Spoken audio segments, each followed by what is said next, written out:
It's no secret that Nintendo is doing really well these days, and that's not really surprising for me, and I'm sure I'm not alone in that. Switch is a great piece of hardware that has a good amount of masterclass level games in year one and more to come very soon.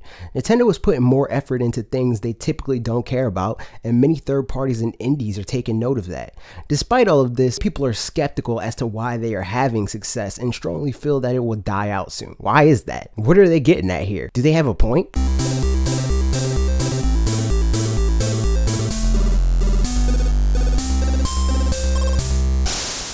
Nintendo has a history of doing their own thing. Really, the entire industry had a history of being vastly different in the strategies they had, the games they made, and the markets they targeted. Since Sony and Microsoft entered the console manufacturing business, that diversity slowly began to die, and that new sameness in the games industry has been received relatively positively. This has led to a lot of people viewing Nintendo's unpredictability as a weak point of their company. They aren't the same and therefore are lesser. That was the case when they stuck to cartridges way back in the infancy of N64. That was the case when they opted to not go with DVDs for the GameCube, no HD for Wii, so on and so forth. And while there is a lot of merit to their reasoning as to why Nintendo shouldn't have ultimately gone with many of those decisions, it's also ignorant of the fact that Nintendo isn't Sony or Microsoft and doesn't want to be. This argument purports that Nintendo isn't doing a good job at the game the other guys are playing and should therefore do a better job at copying them. But this argument is also one-sided because it doesn't apply that logic to everyone else when Nintendo does something better than the other guys. Why don't Sony or Microsoft have games that sell to 80% of their install base, even when taking into consideration small install bases? Nintendo dominates the top selling best franchise list. Why haven't they had any IP that effectively take over the world like Pokemon, Mario, or the Wii brand did? At one point or another, all of these properties have completely dominated the airwaves, both within the gaming communities and well beyond them. Why have none of their mobile games topped any of the App Store charts? As we all know, Pokemon Go is the biggest thing that have happened to the App Store. No other app has come close. No other game has come close. And even to this day, well after it has peaked, it's capable of selling out conventions in mere minutes. Well, simple, because that's not what those companies do or what they need, and that's okay. Nintendo doesn't hold the same things as valuable, and that's because their bottom line has been telling them for over a century that they're not as important to them.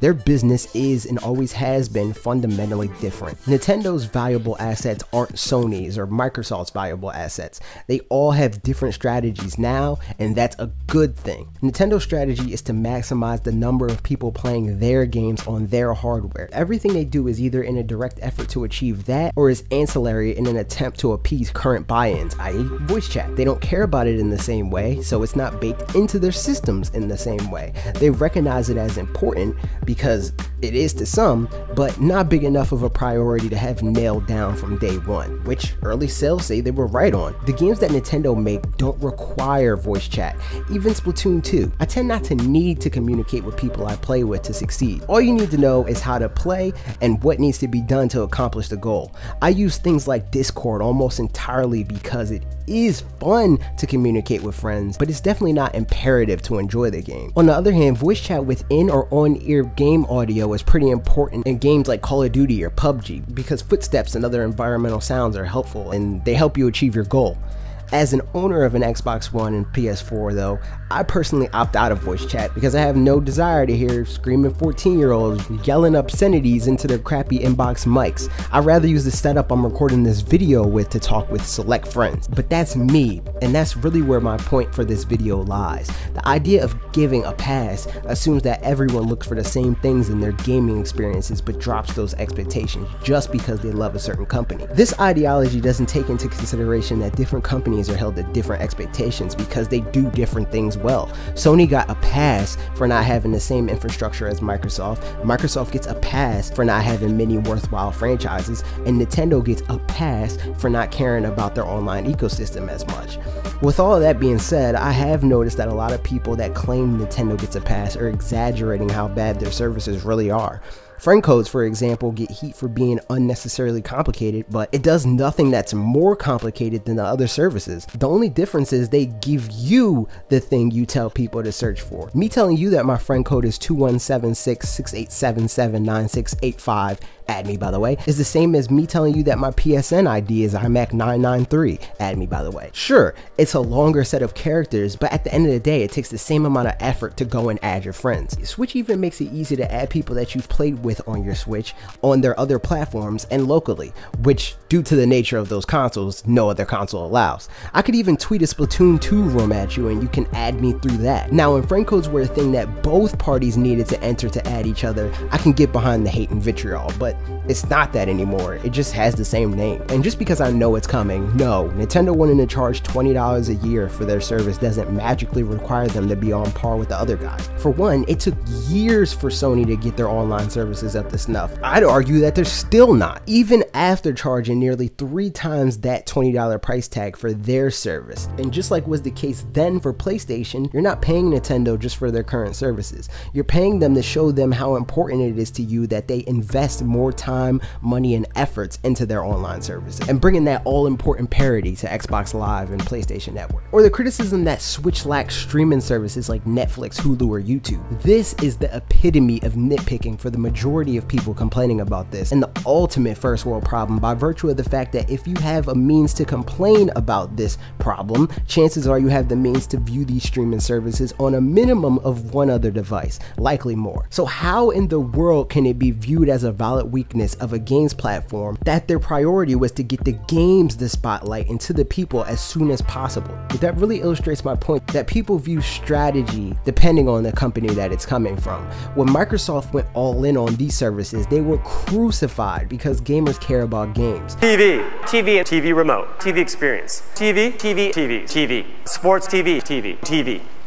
Anybody? Here's Nintendo focusing on games, and they have people crying about Netflix. Sure, some people will get a fair amount of use out of these services when they eventually arrive, but most of us will opt to use a different device 9 times out of 10. This complaint is more about peace of mind than it is about an actual problem, and I find that to be stupid. But again, that's just me. Or the biggest complaint, what about Nintendo's third-party support?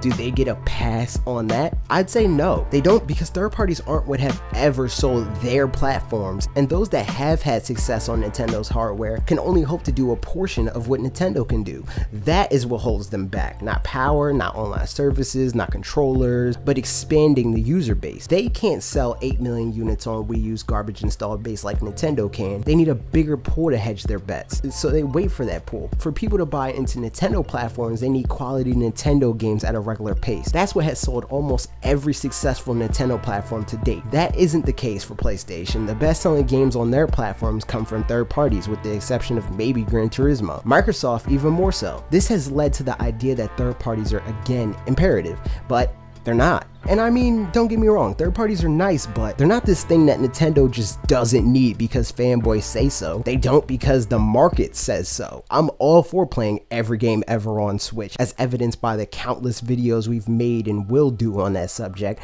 but I'm not clueless enough to tell you Switch will crash and burn without them. Mario, Pokemon, Smash, Zelda, Animal Crossing, Donkey Kong, and so many more IP will be more than enough for them to sell their consoles until third parties feel the need to buy in. All of these things come down to what individuals view being more important, not being consistent with what the market views as important. There's a lot of misconstrued causation here. Just because PS4 is winning far and away doesn't make small things like voice chat or streaming services integral to that success, and thereby the key to others' success. On the contrary, I'd say that trying to copy one for one only leads to being Xbox One in today's market. You can only hope to grab so much of the mind share and market share when all you offer is a version of what the other guy is doing.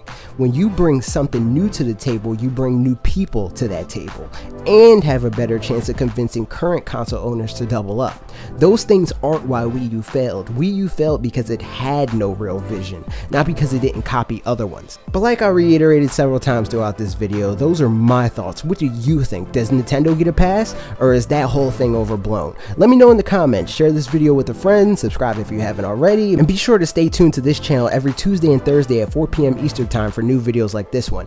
Okay, that's it for me. See you next week.